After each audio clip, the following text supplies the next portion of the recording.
Hola, hola a todos. Bueno, vamos a dar inicio a esta presentación, cuyo título se le ha colocado como Herramientas tecnológicas para la evaluación del control emocional. Nosotros formamos parte del Centro A Tu Lado, que es un centro psicológico ubicado en Perú, y nos dedicamos al estudio y a las evaluaciones del comportamiento y la conducta humana. Para ello utilizamos tecnología avanzada al servicio de las personas y empresas. Entonces, antes que nada me presento. Mi nombre es Efraín Freire, soy médico de profesión, que tengo también formación en psicología, soy psicoterapeuta de la escuela del AT, tengo una especialidad en comportamiento humano no verbal y un grado de experto en lectura facial e identificación de microexpresiones. Soy director general y fundador del Centro A Tu Lado. Entonces, aquí les pongo el contenido de esta ponencia. Voy a empezar con las bases neuropsicológicas de las emociones. Vamos a revisar algunas estructuras neuroanatómicas importantes. De ahí, a grosso modo, también vamos a hablar sobre las microexpresiones. Vamos a mencionar algunas de ellas. Y luego vamos a mostrar cuál es la estructura del comportamiento no verbal. Igualmente vamos a hablar sobre la kinésica corporal. Y voy a mostrarles algunos videos demostrativos, sobre todo a nivel de entrevistas laborales, a modo de ejemplo. Ya en la parte final de la presentación, vamos a mostrarles las herramientas de evaluación del control emocional y voy a hacerles una demostración en vivo al final de esta presentación, mostrándoles el Face Reader 8.0 o lector facial para reconocimiento de las emociones. Para este caso yo me voy a presentar como voluntario. Luego de mi presentación me va a continuar mi amigo y colega, el psicólogo Álvaro Ríos. Él va a hablar de cómo evaluar el control de las emociones utilizando la poligrafía. Entonces, voy a empezar de esta manera con una frase acuñada por Alf Brodal, que indica que en tanto nuestro conocimiento se incremente, el sistema límbico abarcará todas las regiones y funciones cerebrales. Lo cual me parece bastante pertinente esta frase, debido a que vamos a hablar primero del sistema límbico. Fíjense que en la zona izquierda, en un corte, digamos, o una vista lateral del cerebro, no podemos ubicar al sistema límbico, porque precisamente está por dentro del lóbulo temporal. Pero aquí en una imagen 3D podemos encontrar que el sistema límbico está por dentro del cerebro. Y si ya hablamos de las funciones, vemos que tiene muchas funciones, por ejemplo, funciones metabólicas que tienen que ver, por ejemplo, con la regulación de la temperatura, o funciones reproductivas, que por cierto lo da el hipotálamo como parte importante de este sistema. Igualmente el sistema límbico tiene funciones de supervivencia, donde se encuentran las emociones más básicas, y donde ahí está, por ejemplo, la amígdala cerebral, o mejor dicho, el complejo nuclear amigdalino. Y también, como parte de este sistema, está la formación del hipocampo, donde está la memoria o los recuerdos.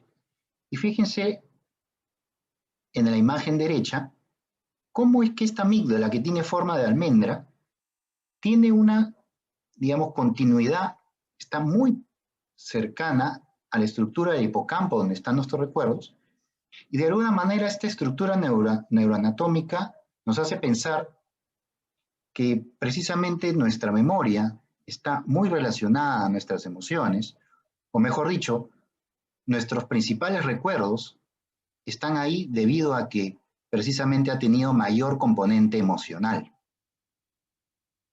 Igualmente, en esta otra imagen, estamos viendo los ganglios basales, además de la amígdala y el hipocampo, y los ganglios basales forman parte de este sistema extrapiramidal, mejor dicho, controlan nuestros movimientos involuntarios, y que fíjense que también guardan una relación de continuidad con la amígdala, porque cuando hay una descarga emocional, como por ejemplo el miedo o la ira, muchas veces también nosotros reaccionamos con movimientos involuntarios que son precisamente controlados por estos ganglios basales. Sin embargo, muchos autores indican que la corteza prefrontal, que está señalada acá de color morado, que por cierto es la parte más evolucionada de nuestro sistema nervioso, forma también parte de este sistema límbico.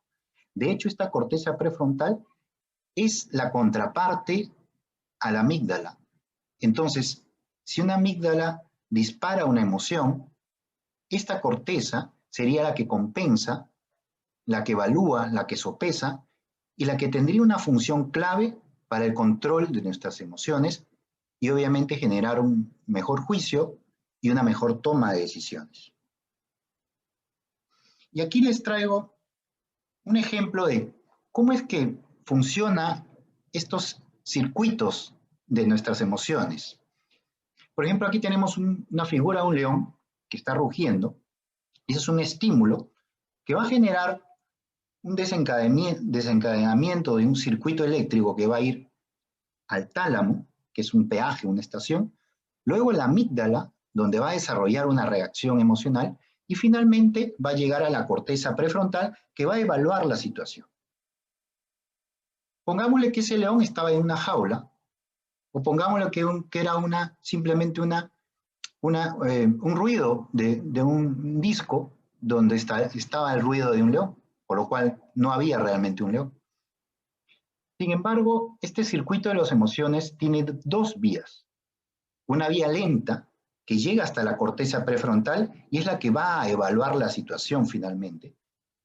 Pero antes pasó por una vía rápida que llegó a la amígdala y ya generó una reacción, que en este caso puede ser una reacción de huida o una reacción, por ejemplo, a través del rostro con una expresión de miedo frente a lo que acabamos de escuchar.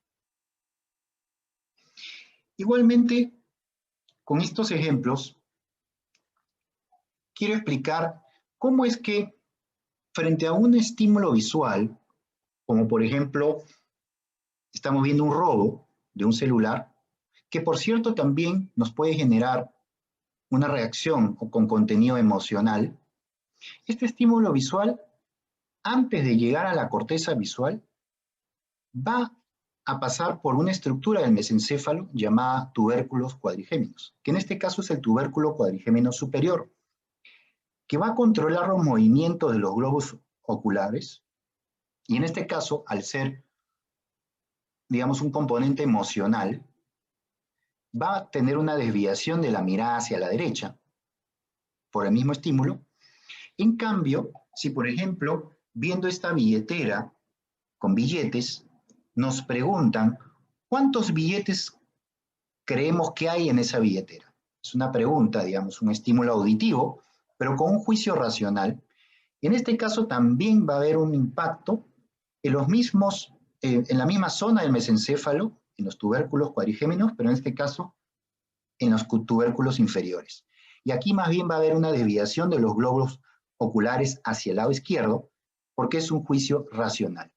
Simplemente como ejemplo de cómo los movimientos oculares pueden darnos señales de una reacción emocional o una reacción racional.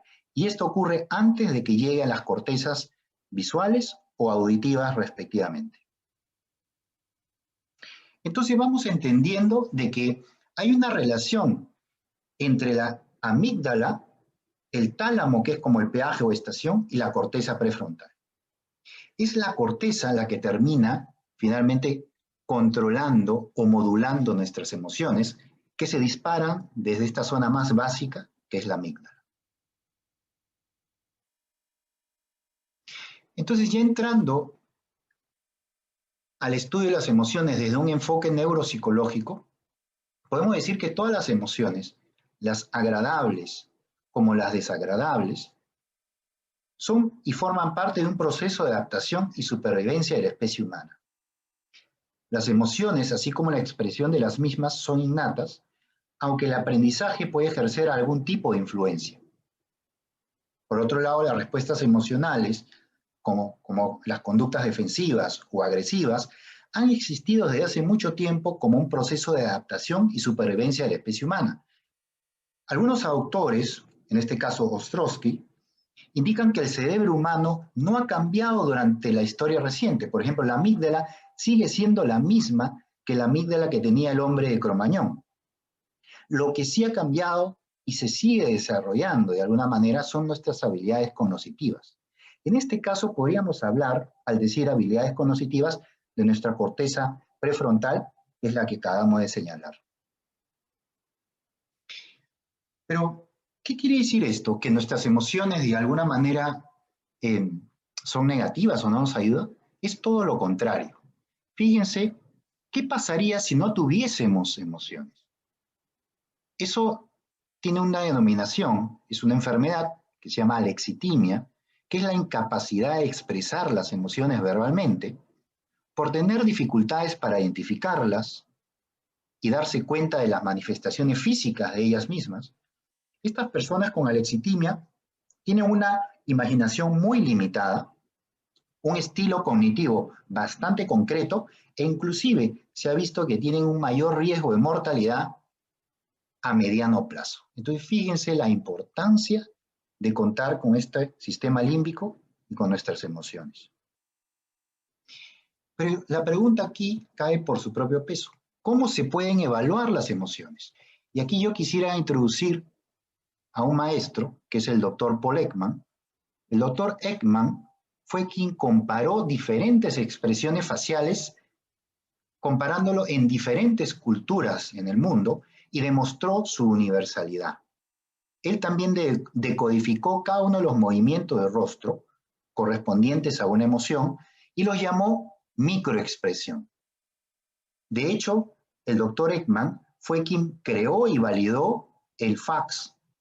¿Qué cosa es el FACS? Es el Facial Action Coding System, que es un sistema de decodificación, que ahora más adelante se los voy a mostrar, que también sirve finalmente como una herramienta de diagnóstico. El doctor Ekman fue el pionero en el estudio de las emociones por medio de software que ahora conocemos como Face Reader. Entonces aquí podemos ver el FACS, que es un diccionario de códigos. Fíjense que son unidades de acción o AU, donde codifican diferentes partes del rostro, por lo tanto representan zonas musculares de nuestro rostro y representan movimientos faciales. Como podemos ver, el FACS es un diccionario que quienes nos dedicamos a esto lo tenemos que aprender. Sin embargo, siempre surge la pregunta, ¿cuál es la diferencia entre un gesto y una microexpresión? Los gestos son voluntarios, son los movimientos, digamos, de gesticulación que hacemos y que van por una vía voluntaria llamada vía piramidal. En cambio, las microexpresiones son involuntarias y van por una vía llamada extrapiramidal. Y esto se demuestra, por ejemplo, en pacientes que tienen una lesión del nervio facial, una parálisis del nervio facial, que sin embargo siguen teniendo microexpresiones. Por otro lado, también se demuestran en niños que nacieron ciegos, con ceguera congénita, o sea, no vieron un rostro humano nunca, sin embargo, también muestran microexpresiones. Entonces, con esto está demostrado de que las microexpresiones van por vías separadas a los gestos. Pero, ¿quién o cuál es el nervio que está involucrado directamente en estos movimientos faciales? Indudablemente es el séptimo par o nervio facial. Este nervio tiene un origen en el tronco cerebral, en la protuberancia. Es un nervio con función mixta, principalmente es un nervio motor que controla los músculos de la expresión facial, pero también tiene que ver con la sensación de sabor en los 2/3 anteriores de la lengua, por eso que es mixto. Sin entrar en detalles, este nervio facial tiene diferentes ramas que aquí están, digamos, enumeradas, pero yo solamente me quiero detener en la última, que son ramilletes terminales o colaterales de los sistemas extrapiramidales. Estas ramas representan las emociones en la musculatura facial. De hecho, las últimas fibras se originan en el globo pálido, que es otra estructura de los ganglios basales, y llega al núcleo del nervio facial a través de neuronas intermedias de la formación reticular. Entonces aquí queda demostrado que es precisamente este nervio facial y sus ramilletes extrapiramidales las responsables de las microexpresiones. Aquí también podemos ver un estudio de neuroimagen, cómo las microexpresiones ocupan una zona del cerebro distinta que se visualiza de color amarillo y que se diferencian de las macroexpresiones o gestos que se ven de color naranja.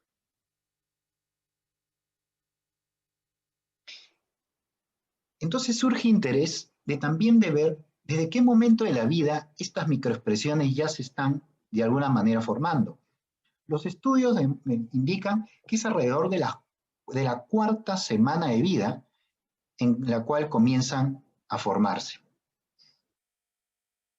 Y entonces aquí yo les traigo un pequeño video muy demostrativo de un neonato, de un bebé. Van a ver que muestra microexpresiones, pero como todavía está inmaduro, las va a mostrar, pero no quiere decir que las está sintiendo. Ustedes vean por sí mismos. Perdón.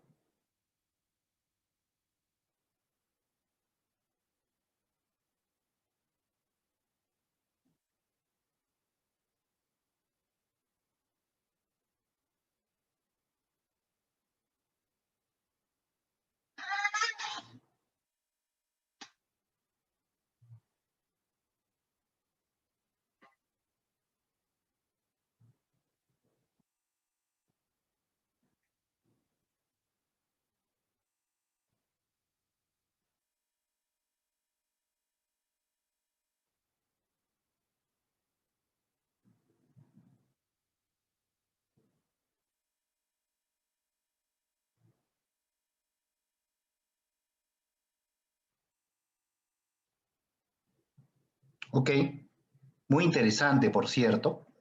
Y esto nos da pie ya a hablar de algunas generalidades sobre el comportamiento no verbal.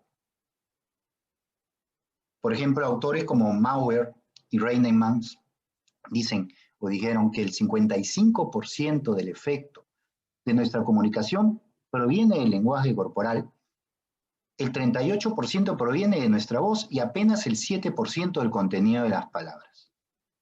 Asimismo fue Mast quien dijo que cuando un mensaje verbal resulta ambiguo, son las señales del lenguaje no verbal las que cobran mayor importancia en la interpretación del mensaje. Esto como preámbulo. Sin embargo, ya que conocemos al Dr. Ekman, él en el año 69 fue quien con su equipo clasificaron el comportamiento no verbal en 4 categorías. La primera fueron los emblemas, que son movimientos que sustituyen las palabras.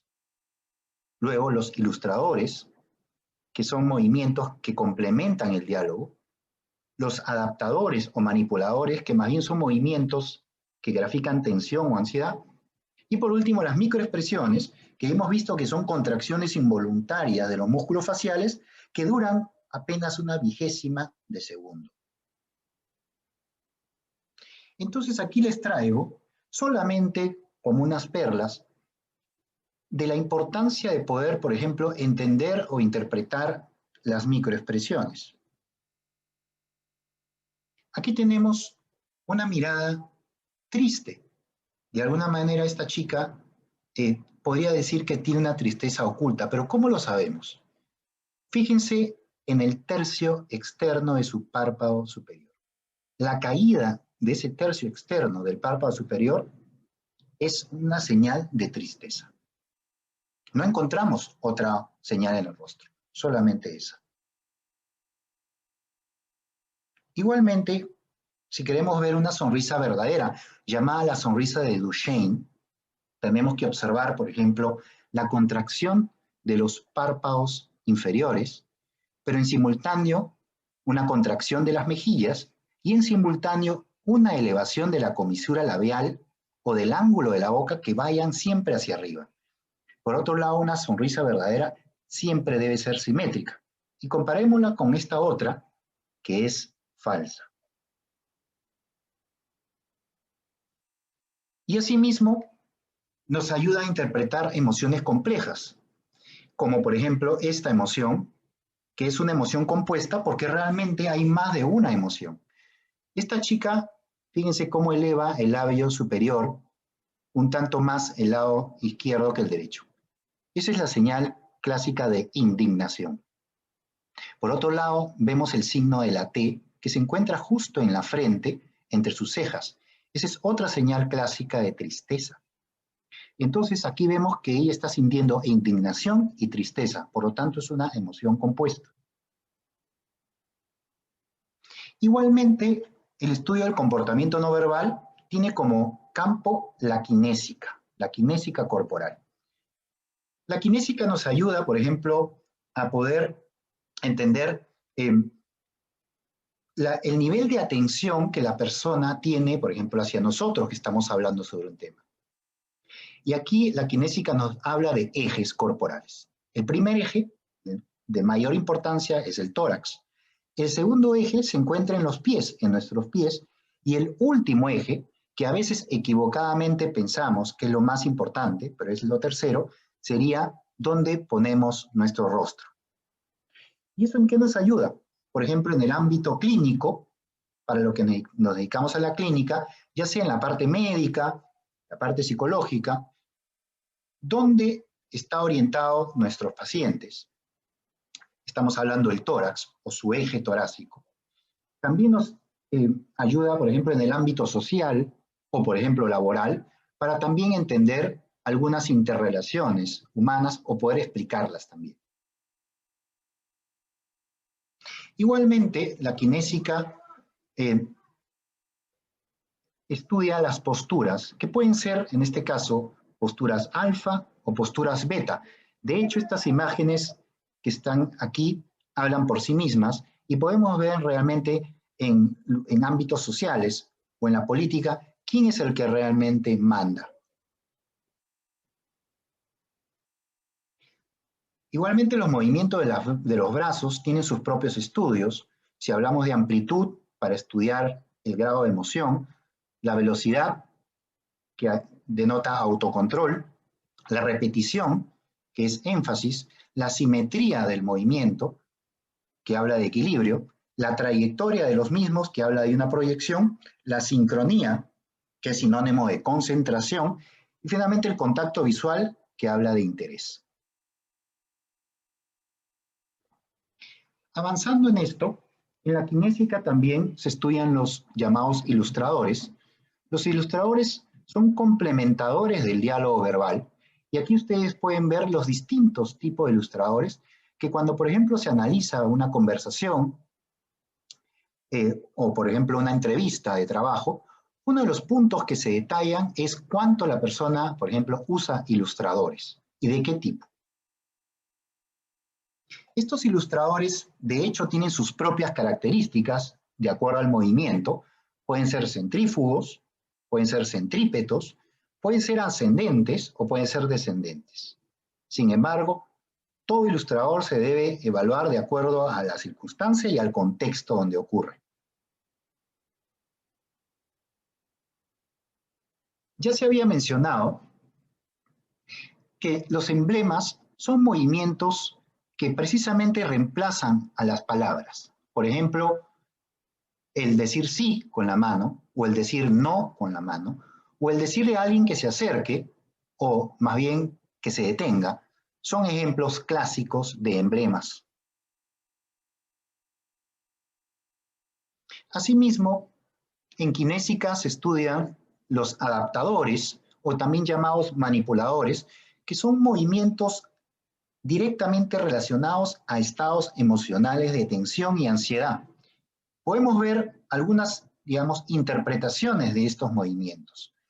Y esto es bastante interesante porque precisamente los adaptadores estudian, por ejemplo, en las pruebas de veracidad o detección de mentiras, Pero también se estudian cuando queremos evaluar el control de las emociones de una persona. Porque a mayor uso de adaptadores, el significado es que hay mayor descarga emocional, por lo tanto mayor reacción de esa amígdala cerebral. Aquí yo les traigo, con fines 100% académicos, un análisis de una entrevista muy simpática, una entrevista laboral que está colgada en YouTube, y lo que estamos haciendo es realizando un análisis del uso de adaptadores o de ilustradores, básicamente para que nos ayude como repaso de lo que acabamos de hablar anteriormente.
¿Ok?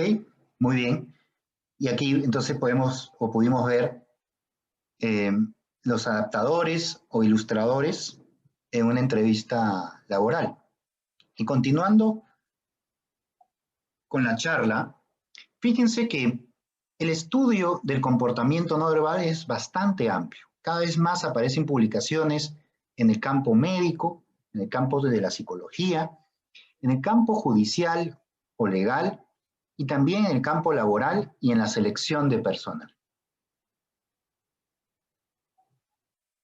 Asimismo, el desarrollo de las habilidades emocionales están muy ligadas al comportamiento no verbal. De hecho, uno de los autores más reconocidos en este campo es Meyer, entre otros, que precisamente hablaban de los componentes de la inteligencia emocional y ellos acuñaron un modelo de 4 habilidades emocionales generales. El primero es la capacidad o habilidad para identificar las emociones. El segundo es el poder usar las emociones para facilitar el pensamiento. El tercero es entender las emociones, por ejemplo, de los demás, que es el grado de empatía que tenemos. Y el cuarto es el manejo de nuestras emociones o llamado control emocional. Entonces, vamos viendo de que Meyer y colaboradores hablaban de que la inteligencia emocional tiene o puede tener 3 componentes claves. Expresividad emocional, que tiene que ver con cómo llegamos, cómo comunicamos o qué lenguaje utilizamos para expresarnos a nuestros, digamos, a nuestro alrededor. El segundo es la sensibilidad emocional, que tiene que ver con empatía o cómo percibimos a los demás, qué grado de lectura de sus emociones tenemos. Y el tercero, y muy importante, es el control emocional o control de nuestras emociones, que vemos estructuralmente tendría que ver con esa parte del cerebro más evolucionada llamada corteza prefrontal. Igualmente, en el ámbito social o manejo de grupos, también se menciona tres habilidades sociales. La primera es expresividad social, o sea, cómo nos comunicamos con nuestros equipos, por ejemplo, en el trabajo. El grado de sensibilidad social también tiene que ver con la empatía, muy importante hoy en día. Y lo tercero es el control social o cómo manejamos distintas situaciones o resolvemos, por ejemplo, conflictos. Entonces, vamos viendo algunas publicaciones relacionadas a este tema y vemos que la inteligencia emocional tiene también que ver con los componentes no verbales.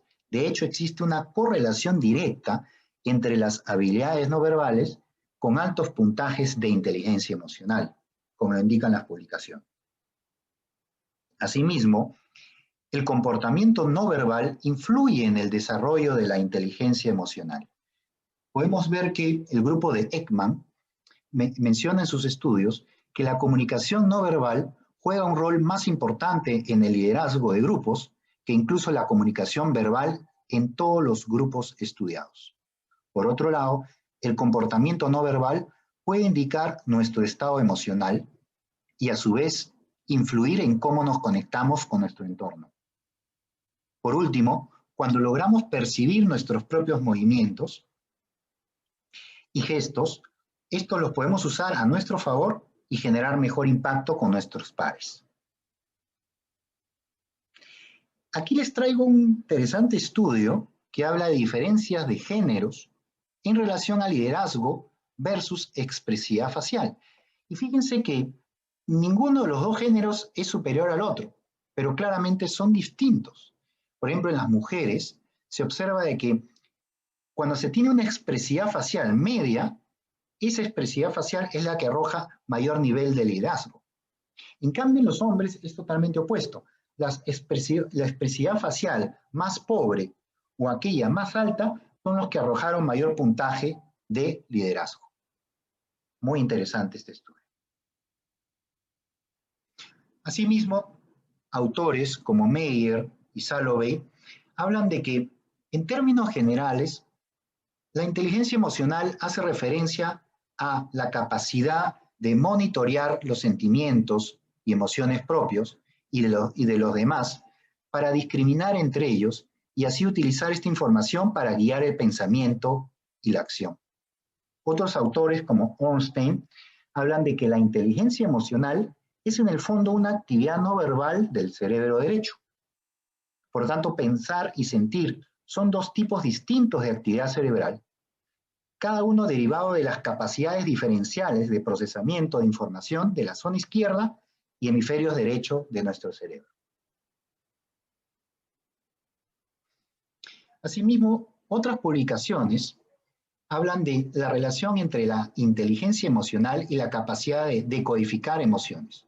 Por ejemplo, diversos estudios señalan que existe una relación entre la personalidad y la decodificación de emociones. Por ejemplo, el grado de extraversión versus el grado de neuroticismo en el desempeño de tareas que involucran una mayor o una menor grado de reconocimiento emocional respectivamente. Igualmente, otros autores encuentran altas puntuaciones de tendencias psicopáticas asociadas con una disminución en el reconocimiento, por ejemplo, de rostros enojados y con una dificultad para poder procesar e identificar rostros tristes y temerosos con precisión y rapidez. Y aquí ya entrando a este otro punto, aquí les traigo una de las formas de evaluación de la inteligencia y del control emocional, que es uno de los objetivos de esta ponencia.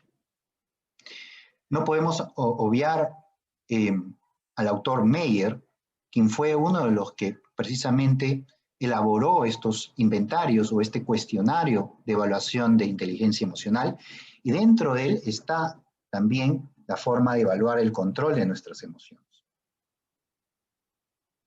Hay otros autores distintos, sin embargo hay, digamos, mucha variabilidad en la certeza por la cual miden el control de las emociones, pero bueno, tratándose de esta ponencia, es conveniente que ustedes también lo conozcan. Aquí están los autores y el grado de exactitud por la cual miden el control de las emociones. Aquí les traigo también más publicaciones, más autores y también más inventarios validados. Sin embargo, hoy, y gracias a la tecnología, también se puede evaluar el control de nuestras emociones a través de lectura facial o face reader. Por ejemplo, hay una de las pruebas que se hacen que se llama test de distorsión con sonidos, mientras una persona realiza, por ejemplo, una prueba de matemáticas. Entonces, esa persona, mientras está realizando la prueba de matemáticas, está escuchando inicialmente una música agradable, pero en determinado momento esa música comienza a cambiarse por un sonido desagradable, una distorsión. De hecho, lo que aquí se hace es recoger la información de su rostro y evaluar el grado de control de sus emociones mientras realizan la prueba. Otro test también se hace de modo más, digamos, gráfico. A la persona se le pide que haga un dibujo, como lo que estamos viendo en el lado derecho, pero se le da colores con poca punta o sin punta. Obviamente eso se hace adrede porque es parte de la evaluación y es un grado alto de dificultad porque finalmente tiene que hacer el dibujo.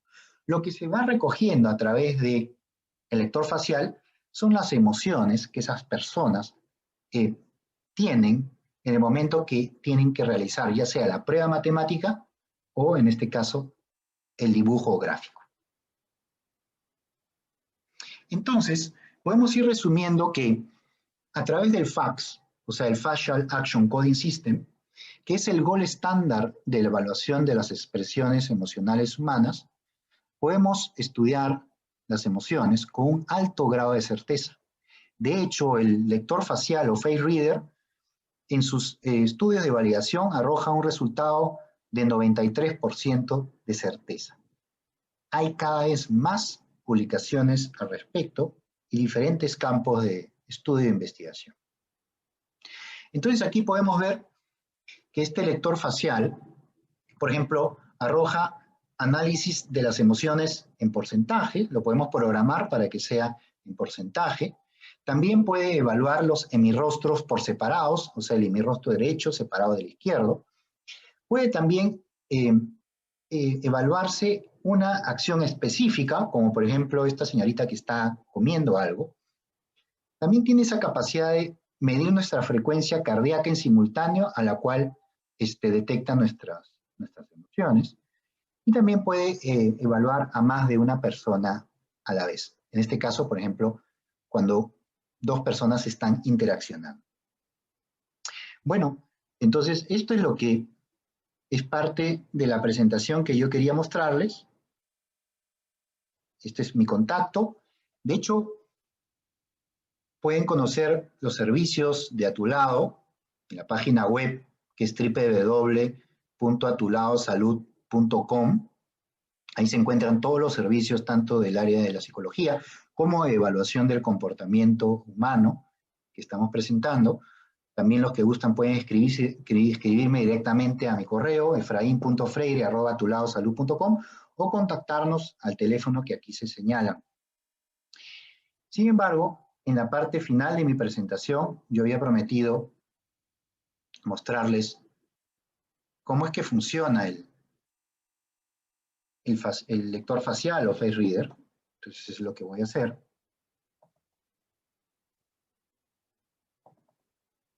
¿Ok? Bueno, para que ustedes me conozcan, yo mismo me estoy analizando en este caso. Todavía no empieza el análisis, pero para que vean cómo es. Yo antes de hacer esta programación, coloqué dos datos importantes. Uno es mi edad y el otro es mi género. Son dos datos que te piden en el programa porque va a depender mucho el rostro, el tamaño del rostro de acuerdo a la edad de la persona y a su género. Aquí hay distintas formas, digamos, de programar esto. Yo voy a elegir una. Y aquí simplemente le puse para que detecte mis latidos cardíacos, y eso lo hace a través de la irrigación sanguínea de mi rostro.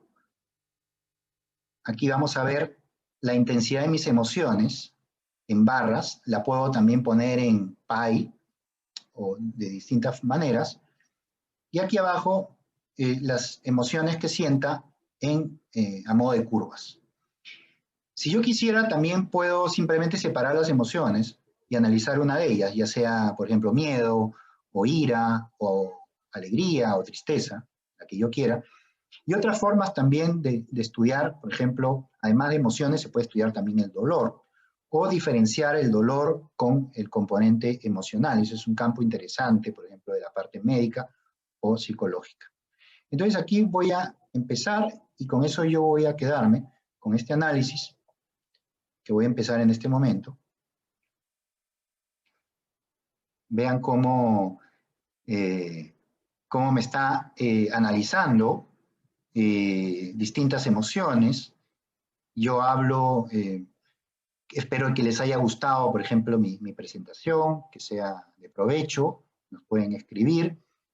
Y esto simplemente es una demostración de lo que hace el lector facial y de que puede ser aplicado, por ejemplo, en este caso, como herramienta del estudio del control de nuestras emociones y además del estudio de las emociones per se. Bueno, esto era todo por mi parte. Lo voy a dejar con mi colega y amigo, el psicólogo Álvaro Ríos, que aquí yo le voy a dar la posta. Gracias. Muy buenos días. Les saluda Álvaro Ríos. Un gusto para mí estar con ustedes hoy en este seminario, esta charla que hemos elaborado para ustedes, denominada Herramientas Tecnológicas para la Evaluación del Control Emocional. Por mi parte voy a explicarles en esta charla cómo podemos utilizar el polígrafo para la evaluación del control emocional. Esto es darle al instrumento poligráfico que está asociado clásicamente a la detección de mentiras un uso distinto, un uso no convencional, y en este caso básicamente enfocado a verlo como un instrumento para evaluar el control emocional de una persona. Brevemente voy a presentarme. Mi nombre es Álvaro Ríos Arabia, soy psicólogo egresado de la Universidad Nacional Mayor de San Marcos. Tengo una maestría en psicología clínica en la misma universidad. Soy poligrafista profesional del Latin American Polygraph Institute, de LPI, en Bogotá, Colombia. Tengo una especialidad en psicodiagnóstico laboral en el Centro de Formación en Técnicas Proyectivas en Buenos Aires, Argentina. Soy psicoterapeuta del Centro Psicológico Tulado y he sido gerente de reclutamiento y selección de personal en la empresa Ópalo Perú durante 10 años. Bueno, voy a explicarles muy brevemente cuál es la situación actual de la poligrafía, una definición muy básica de lo que es la técnica poligráfica actual como detección de mentiras y el estado actual de la investigación científica en el campo. El polígrafo es básicamente un instrumento médico científico. Su función es grabar, registrar cambios en la actividad fisiológica de una persona mientras responde preguntas. La investigación poligráfica es una técnica o es un método que tiene 100 años, ¿no? Este año cumple 100 años, y lo que ha hecho básicamente a lo largo de este siglo es estudiar las reacciones fisiológicas que se asocian típicamente con la mentira. Y producto de esta investigación, ha determinado que cuando las personas mentimos, entonces aparecen en nuestro cuerpo unas reacciones de carácter automático e involuntario que se asocian con un alto grado de probabilidad con el engaño y la mentira.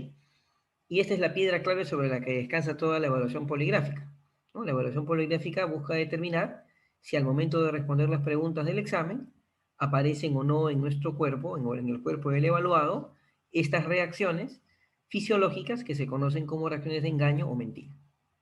El nivel de confiabilidad de este tipo de examen es muy alto.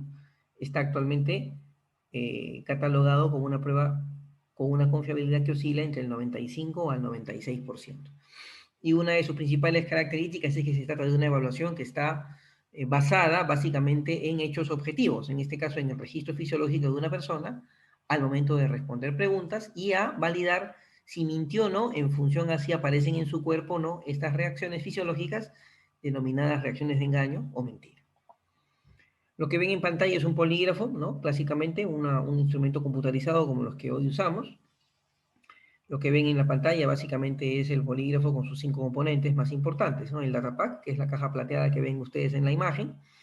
en la que se conectan los sensores que permiten registrar la actividad fisiológica del evaluado, ¿no? Tenemos dos bandas de caucho que ustedes pueden apreciar. Están enrolladas y tienen distintivos azul y plateado, que son las bandas neumográficas, que son las que permiten obtener la actividad del registro respiratorio de la persona. Luego tenemos unos electrodos, unas platinas que están enrolladas ahí, y que es la unidad de conductancia galvánica o eléctrica de piel, ¿no? Es la que permite determinar el nivel de conductancia eléctrica de piel o de reacción galvánica de piel, para ser más exactos, durante el examen. Tenemos un cojín negro que sirve como un sensor de movimientos para detectar cualquier efecto de contramedida o distorsión que el examinado pueda o pretenda hacer en el examen. Y una banda azul que ustedes pueden ver hacia el fondo, al final del cojín negro, que es una banda cardíaca que permite determinar la intensidad y la frecuencia del ritmo cardíaco de la persona cuando responde a las preguntas del examen. Estos componentes conectados al datapack permiten obtener el registro fisiológico de la persona mientras responde la pregunta y que se puede apreciar en la computadora. Bueno, acá tenemos algunos estudios muy puntuales de la validez y confiabilidad de pruebas de polígrafo obtenidas en Estados Unidos, que como ustedes pueden ver, le dan a la prueba un nivel de validez que oscila entre el 92 y el 96%, ¿no? Por diferentes instituciones, ya sean académicas o en este caso de instituciones militares, ¿no? Como el Departamento de Defensa de Estados Unidos.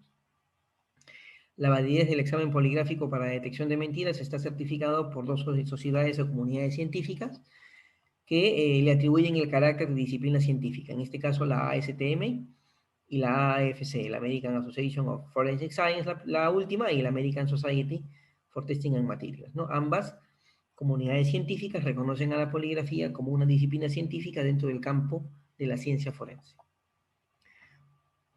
Una diapositiva muy importante es para evaluar cuál es el nivel de confiabilidad del polígrafo comparado con otras técnicas de medición y diagnóstico, tanto en psicología como en medicina.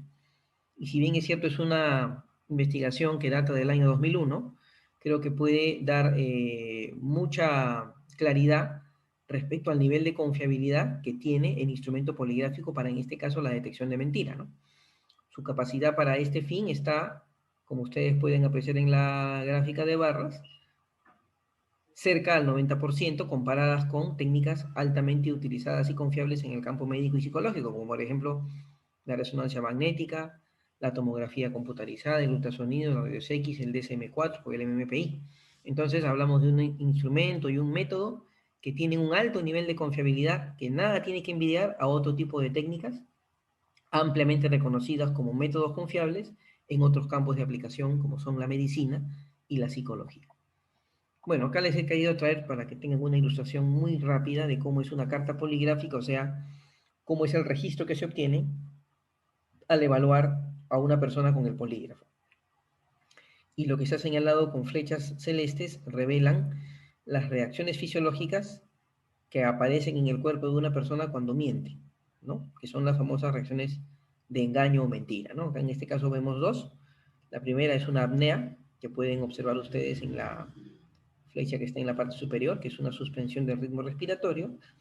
Y la segunda es una elevación de la amplitud del ritmo cardíaco, ¿no? Que es lo que pueden apreciar con la flecha celeste de la parte inferior. Ambas reacciones fisiológicas se asocian al engaño y por tanto determinarían que esta persona estaría mintiendo al responder esta pregunta que está marcada por esta barra roja, ¿no? Bien, vamos a entrar a materia porque la idea es que lo primero ha sido básicamente una pequeña presentación, una suerte de ubicación en lo que es la poligrafía como método de detección de mentira, pero ahora vamos a aterrizar algunos conceptos para verlo como una técnica que puede perfectamente usarse para la evaluación del control emocional. Son dos conceptos muy importantes que tenemos que tener en mente cuando hablamos de cómo el polígrafo puede usarse para el control emocional. Lo primero es que el polígrafo es un instrumento que, usado en el campo de la detección de mentiras, lo que produce es una activación emocional, que es lo que se conoce en la jerga poligráfica como el set psicológico, ¿no? El set psicológico es que todo organismo va a reaccionar con mayor intensidad fisiológica ante aquel estímulo que represente su mayor amenaza. Cuando enfrentamos una situación que amenaza nuestro bienestar físico, integral o mental, lo que hacemos es desarrollar reacciones fisiológicas intensas que ponen nuestro cuerpo en estado de activación. Entonces, en la prueba de polígrafo, ¿Cuál es esa situación de amenaza? La situación de amenaza que buscamos generar en todo el examen es que la persona tiene que convencerse de que va a ser descubierta en la mentira si es que pretende engañarnos.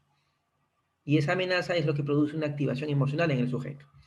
Esa activación emocional produce lo que se conoce como el síndrome de lucha, huida o congelamiento, que es lo que sucede regularmente en nuestra vida cotidiana cuando afrontamos diferentes estímulos. Cuando observamos o afrontamos un estímulo, una situación, lo que hacemos es una evaluación que puede dar como resultado dos opciones. Si la situación se percibe como una amenaza, ¿no? O sea, algo que pone en peligro nuestro bienestar psicológico, emocional, mental, entonces esto va a desarrollar automáticamente una respuesta del sistema nervioso autónomo, ¿no? Una respuesta que puede ser de acción, en este caso, luchar, si es que consideramos que tenemos los recursos suficientes para hacer frente a esa situación amenazante, o huir, en caso que consideremos que no tenemos la menor opción para hacer frente a esa situación amenazante. Pero también puede ocurrir que nos inmovilicemos, lo que típicamente se conoce como una reacción de miedo o de congelamiento, ¿no? Que conduce al colapso, a la inhibición total de respuestas de una persona cuando enfrenta una situación amenazante. En el caso que la evaluación de la situación no represente una amenaza y por el contrario lo sintamos como una situación segura, lo que va a ocurrir es que nuestra respuesta del sistema autónomo va a ser atenuada, no va a activarse y por tanto vamos a sentirnos sociables, conectados, tranquilos y seguros. Este síndrome conocido como fight, flight o freezing es el que da pie o que sustenta, o que está sustentado, perdón, por la base fisiológica de esto que es la activación del sistema autónomo, ¿no? Que es lo que se produce ya a nivel del sistema nervioso, ¿no? Entonces, en poligrafía lo que observamos básicamente en estas gráficas que le mostré hace un momento es esto, es la activación del sistema nervioso autónomo, ¿no? En sus dos variantes, la rama simpática, que es la rama de la activación y la alerta, y la rama parasimpática, que es la rama que permite el retorno al equilibrio y la relajación. Entonces, en una prueba de polígrafo, lo que podemos observar fisiológicamente es la activación, la puesta en juego de estas dos ramas del sistema nervioso autónomo y por tanto estamos hablando de la activación emocional que el examinado tiene en el momento en que está respondiendo preguntas. Bueno, y eso obviamente se observa en las cartas poligráficas, acá les doy un ejemplo mayor, para que puedan ver cómo eso se puede apreciar en el registro de polígrafo. Entonces, en resumen, ¿no? Con el polígrafo lo que estamos observando es la activación autonómica, no otra cosa, ¿no? La activación del sistema autónomo, que a su vez está señalando ¿qué? Está señalando la capacidad de la persona para controlar su activación emocional. En otras palabras, es un indicador del control-descontrol emocional de una persona frente a una situación. En el caso de la evaluación poligráfica, una pregunta que busca determinar si está mintiendo o no. Y esto creo que es lo más importante, porque si extrapolamos este principio básico a las aplicaciones que le queremos dar, podemos entender, por tanto, que lo que el instrumento poligráfico nos permite observar más allá de usar las reacciones fisiológicas que se asocian al engaño como un método para detectar mentira, lo que estamos observando en acción en una puesta en juego de la prueba de polígrafo es el nivel de activación emocional de una persona y por tanto su capacidad para controlar o regular esa activación emocional. Bueno, esto es muy importante porque consideramos que una situación o estímulo, para que genere reacción fisiológica, tiene que producir esto que en poligrafía llamamos saliencia diferencial. O sea, tiene que ser una situación que tenga una carga sensorial, cognitiva y emocional. En resumen, para que algo genere reacción fisiológica en nuestro cuerpo, tiene que, para empezar, activar mis sentidos, despertar cogniciones, pensamientos, ideas, y también tiene que despertar emociones. Y estas tres cargas, sensorial, cognitiva y emocional, implican la activación de áreas cerebrales y funcionales para dar respuesta a una pregunta, o en el caso del control emocional, ante una situación. Y por tanto va a generar reacciones emocionales, que pueden ser de valencia positiva o negativa, que finalmente eso es lo que vemos en una carta poligráfica. O sea, lo que vemos es, a través de la activación fisiológica, lo que vemos es la puesta en juego de las emociones, ya sean de valencia positiva o negativa, que una persona presenta cuando está frente a una situación de examen. Bien, en resumen, La emoción y la saliencia diferencial son similares. En otras palabras, la activación del sistema autónomo que vemos reflejada en una carta poligráfica lo que está reflejando es que el estímulo, la pregunta, la situación que está generando esa activación emocional tiene suficiente carga cognitiva, emocional y sensorial como para despertar saliencia diferencial. Y esa saliencia diferencial, o sea, esa capacidad para despertar activación fisiológica, lo que está revelando es, en otras palabras, los niveles de control o descontrol emocional, de regulación emocional que tiene esa persona. Entonces, de aquí entramos ya de lleno a cómo el polígrafo puede servirnos como un método para evaluar el control emocional. No es una idea nueva. El polígrafo, como metodología, se ha usado durante mucho tiempo para este tipo de experiencia. Acá les menciono un estudio en el cual básicamente en el LPI se usó el GSR, porque es el único instrumento del polígrafo que puede usarse para otro tipo de contextos, debido a que no es un instrumento muy invasivo, para evaluar si la persona, si su uso podía dar mayor información en una entrevista pretest, o sea, la entrevista que se hace antes del examen de polígrafo. El resultado fue muy positivo porque efectivamente se demostró que usar el GSR, o sea, el instrumento para medir el nivel de conductancia eléctrica de piel durante la entrevista antes de la aplicación del instrumento de polígrafo, permitía obtener mayor información que permitía que los examinadores indagaran con mayor profundidad en una temática puntual, ¿no? O sea, cuando, por ejemplo, en un examen de polígrafo, antes de aplicar la prueba, se habla del tema de drogas y vemos que en ese momento la activación, la conductancia eléctrica depende de la persona, la electroderma, como ustedes ven ahí, que es otro término como se conoce a esta reacción emocional, se activa. Entonces es un indicador de que en esa persona esta información, este tema está generando un descontrol emocional que vale la pena investigar para saber si hay alguna información relevante que la persona posiblemente está ocultando o está temiendo decir y que por tanto merece una mayor exploración. Como les mencionaba, esta aplicación de un instrumento para la medición de la conductancia eléctrica de piel para fines diferentes a la detección de mentira no es una idea nueva, ¿no? Acá podemos mencionar un estudio hecho a principios del siglo XX en el cual psicoterapeutas recomendaban el uso de esos instrumentos para determinar qué áreas temáticas eran más probables de contener memorias sobre las cuales los pacientes posiblemente tenían más conflictos, ¿no? O eran áreas problema.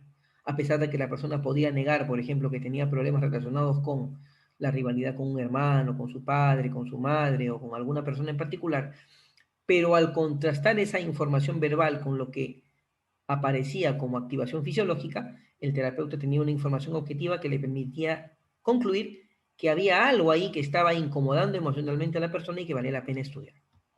Bien, esto lo que ven aquí es una gráfica de cómo es una reacción de conductancia eléctrica de piel. Y básicamente lo que representa es la activación emocional, la activación del sistema nervioso autónomo simpático, ¿no?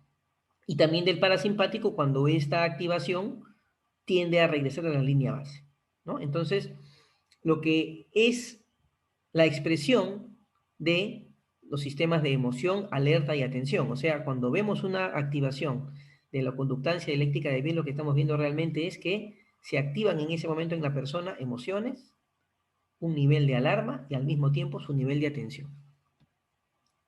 Bueno, ¿de qué depende la conductancia eléctrica de piel?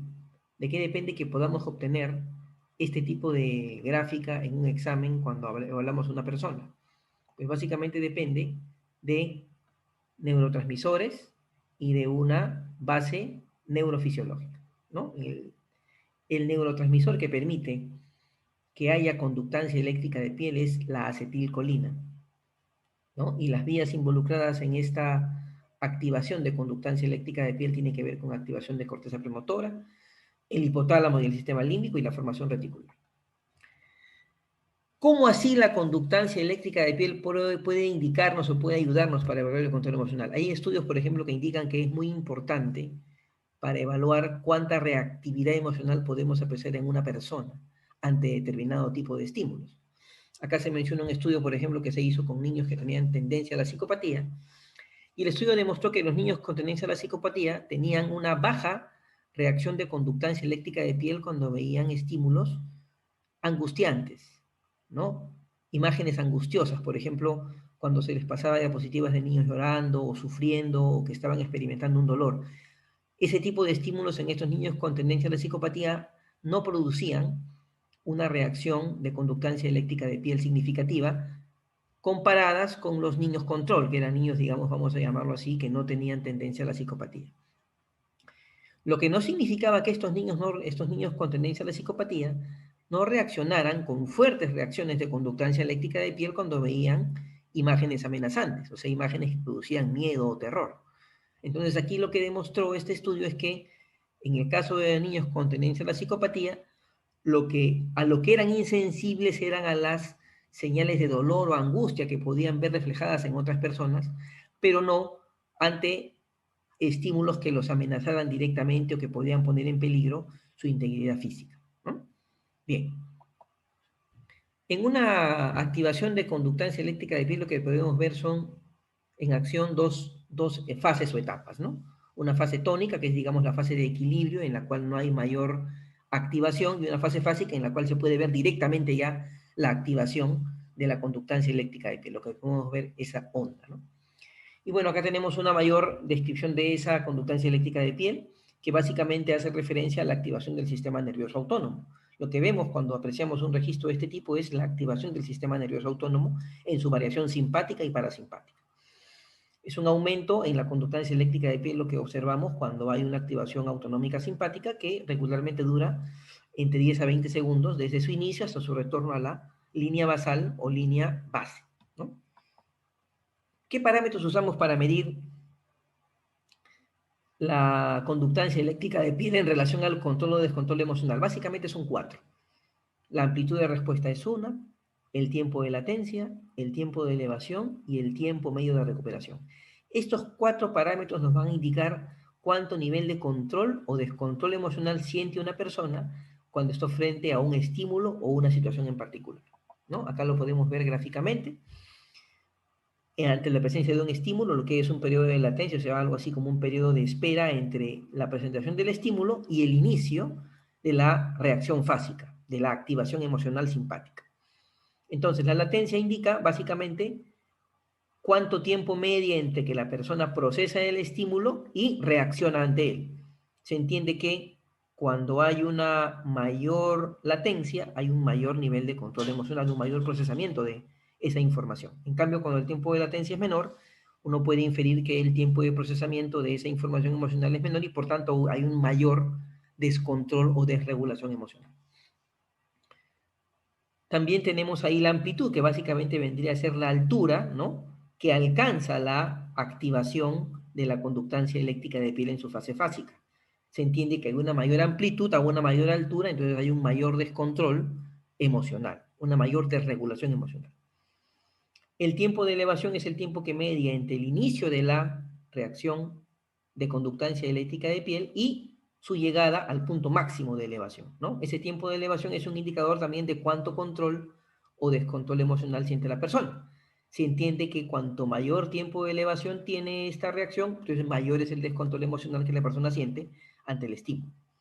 Y el tiempo medio de recuperación, que vendría a ser ya la visualización de la activación de la rama parasimpática, en este caso del autónomo, lo que nos revela es eso, cuánta capacidad tiene la persona para poder regresar a un estado de equilibrio. Y se entiende también, por tanto, que cuanto menor sea el tiempo medio para retornar a la línea base, entonces mayor será su nivel de control o regulación emocional. Bueno, son los parámetros que se usan para usar la reacción de conductancia eléctrica de piel como un indicador para evaluar el control o descontrol emocional, que como les explicaba no es una idea nueva. Acá les voy a mostrar algunos ejemplos de experiencias que ya se tienen en el país y en el extranjero de cómo esto se puede usar para evaluar, para evaluar el control emocional y aplicarlo a diferentes áreas, ¿no? En este caso estamos observando una página en la cual una empresa de neuromarketing lo usa para evaluar el impacto emocional que tienen las campañas publicitarias, utilizando 2 métodos, ¿no? En este caso, el GSR y el Facial Coding o Face Reader. Un estudio, por ejemplo, muy interesante en España que buscaba evaluar cuál era el nivel de activación fisiológica de pilotos de caza en situaciones de vuelo simulado y real dieron conclusiones muy interesantes que vamos a pasar a comentarles. Miren, por ejemplo, ¿no? La línea puntuada revela, o punteada, perdón, revela cuál fue el nivel de activación fisiológica de GSR, en este caso reacción de conductancia eléctrica de pie entre los pilotos durante un vuelo simulado, ¿no? Y la línea que ven ustedes en negro es la activación psicofisiológica, en este caso de conductancia eléctrica de pie durante el vuelo real. ¿Y cuál es lo interesante aquí? Ver la proporcionalidad, la relación casi directa, ¿no?, que existe entre la activación fisiológica en la fase simulada y en la fase real. Significa que la medición de los niveles de conductancia de eléctrica de piel en la fase simulada permiten predecir cuál va a ser el nivel de control emocional, de regulación emocional de un piloto, en este caso, en una situación real de vuelo, en las diferentes etapas de una experiencia de vuelo, que van desde el rodaje hasta el aterrizaje. ¿Esto qué implicaciones tiene? Significa que la activación de conductancia eléctrica de piel puede ser un excelente indicador para evaluar cuánta capacidad de control emocional tiene una persona cuando es sometida a una simulación de una situación en la cual tiene que poner en juego sus recursos para solucionar problemas o para afrontar situaciones altamente problemáticas o contingentes. Y esta es la base sobre la cual nosotros creemos puede tener la conductancia eléctrica de piel un uso significativo en otros campos de aplicación, como por ejemplo la selección de personal, la evaluación del rendimiento, la evaluación de competencias que vamos a pasar a exponer a continuación. Bueno, ya les adelanté, son 4 áreas de aplicación en las que consideramos el GSR, junto obviamente con otras técnicas, puede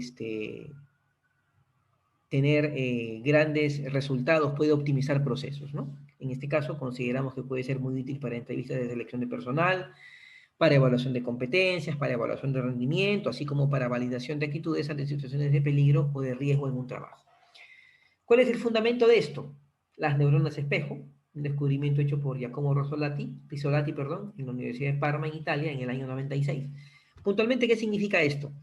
Que cuando observamos a una persona haciendo un movimiento, en nuestro cerebro se están activando las mismas áreas cerebrales que se activarían si nosotros ejecutáramos ese mismo movimiento.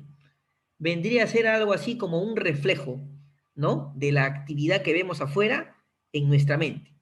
Y es la base de la empatía, es la base a través de la cual podemos comprender las intenciones, actitudes, sentimientos de otra persona y cómo podemos aprender por imitación. Entonces, esto es la base porque se entiende que si sometemos a personas ante estímulos de situaciones que lo asemejen o que de alguna manera lo coloquen o lo permitan visualizarse en situaciones similares, entonces van a producir activaciones cerebrales y fisiológicas que van a permitirnos predecir cuál puede ser su desempeño, comportamiento o conducta en esas situaciones, pero en la realidad.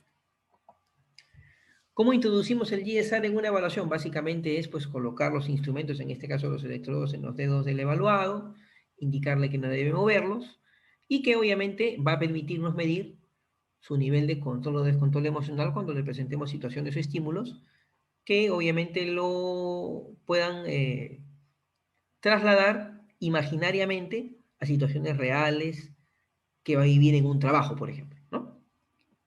Entonces, hay que entender algo, ¿no? Que la activación de conductancia eléctrica de piel lo que mide es básicamente que si hay o no hay activación emocional, pero no nos dice el tipo de emoción que la persona siente. De ahí que el GSR para evaluación de control emocional tiene que usarse no en solitario, sino en combinación con otras técnicas, y en este caso consideramos que el Face Reader puede ser una técnica muy importante, porque puede, debido al tipo de información que provee, ser un excelente complemento para evaluar de una manera muy confiable y muy exacta el nivel de control o descontrol emocional que una persona puede sentir en una situación particular. Bueno, vayamos justamente a este uso combinado, ¿no? En estos 4 escenarios que consideramos pueden ser los más relevantes para este uso combinado. Selección de personal, evaluación de desempeño, evaluación de control emocional en situaciones de riesgo y de confiabilidad de trabajadores. En una entrevista de selección de personal consideramos que el uso combinado puede aportar información valiosa para el entrevistador. No para que haga su trabajo, pero sí para darle una base objetiva a través de la cual pueda observar en qué áreas o temáticas debe incidir en mayor medida a fin de obtener una evaluación más realista y más confiable acerca del desempeño de una persona en un área o tarea particular. En mi experiencia como seleccionador durante 10 años he podido ver que el gran déficit de los seleccionadores, sobre todo los que tienen menos experiencia, es esto, la capacidad para poder usar eficientemente la información que recibimos en el plano verbal y no verbal para determinar cuánta capacidad tiene una persona para responder a determinada tarea o situación simulada que le proponemos, como por ejemplo en el caso de las entrevistas de situación, tarea, acción, resultado. Entonces, contar con herramientas como estas pueden permitir automáticamente darle información en tiempo real al entrevistador para saber si esa respuesta que el evaluador nos está dando o si esa temática que le estamos planteando está generando control o descontrol emocional. Ya no apelar a la subjetividad, sino a una información objetiva que en este caso las herramientas nos dan para saber si esa temática, esa pregunta, ese estímulo que le hemos dado a la persona está generando o no descontrol emocional y que merece obviamente una indagación más exhaustiva. Consideramos que puede ser un excelente complemento en una entrevista de selección de personal y que puede a su vez dar mucha objetividad al trabajo en este campo tan delicado de la selección. También consideramos que es muy útil en la evaluación del desempeño, ¿no? Los métodos actuales carecen o tienen muchas limitaciones, ya sean los métodos basados en características o en competencias.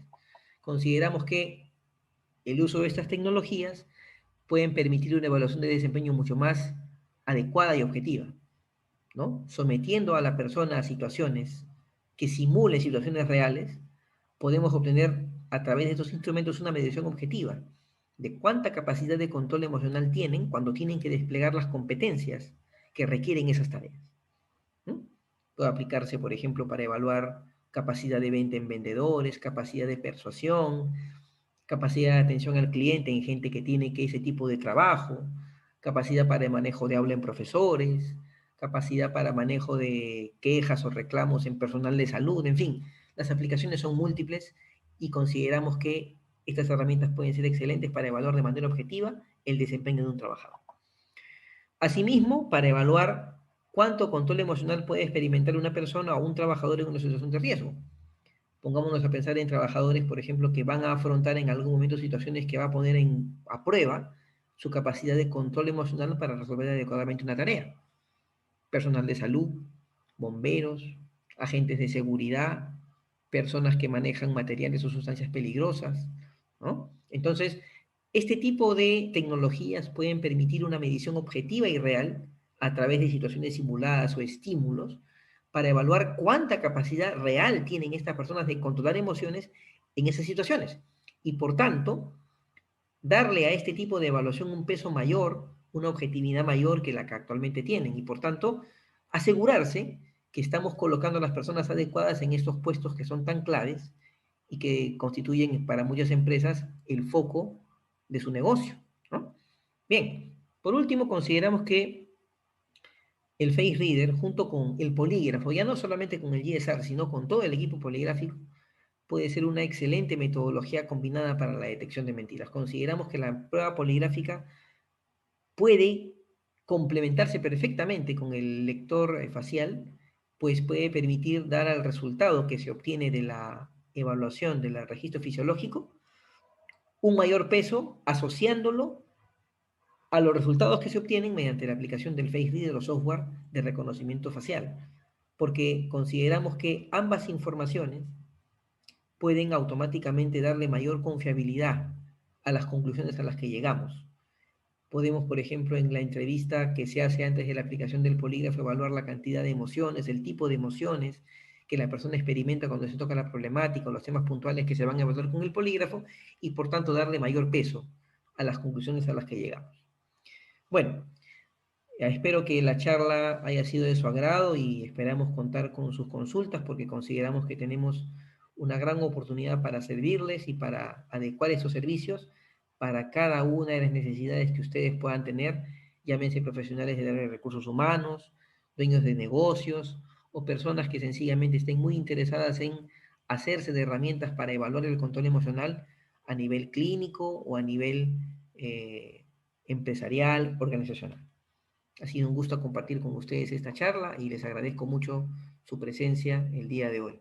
Ha sido un gusto estar con ustedes y esperemos que pronto podamos seguir dándoles otro tipo de charla de este tipo y así seguir afianzando nuestra relación. Un gusto haberlos saludado y tenido. Hasta luego.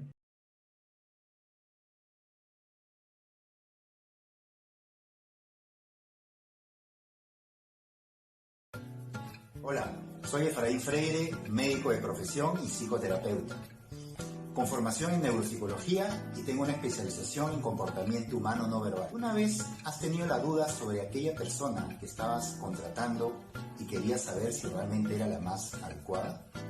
E incluso en algo tan importante como elegir a la persona que se va a quedar en la casa al cuidado de tus hijos mientras tú trabajas. Hoy, gracias a la ciencia y la tecnología y con la ayuda de lectores faciales, se puede estudiar las emociones y determinar con un alto grado de certeza si aquella persona que estás por contratar tiene, por ejemplo, emociones positivas o negativas. Y de hecho, ayudarte a ti a determinar y a tomar la mejor decisión posible. Si quieres conocer más sobre nuestros servicios, puedes contactarnos al teléfono, al correo que aparece en este video y así poder ayudarte. Gracias. Hola, te saluda Álvaro Ríos, psicólogo clínico, psicoterapeuta y poligrafista profesional. En el mundo actual, la tecnología permite tener métodos objetivos confiables para efectuar labores de selección de personal y evaluación del rendimiento de trabajadores de todo tipo de nivel. Hoy es posible usar métodos objetivos, confiables, científicamente validados y sin subjetividad para asegurar el éxito de tu empresa, negocio o área de recursos humanos. Te invitamos a consultar por nuestros servicios para introducir la ciencia al servicio de tu negocio. Gracias.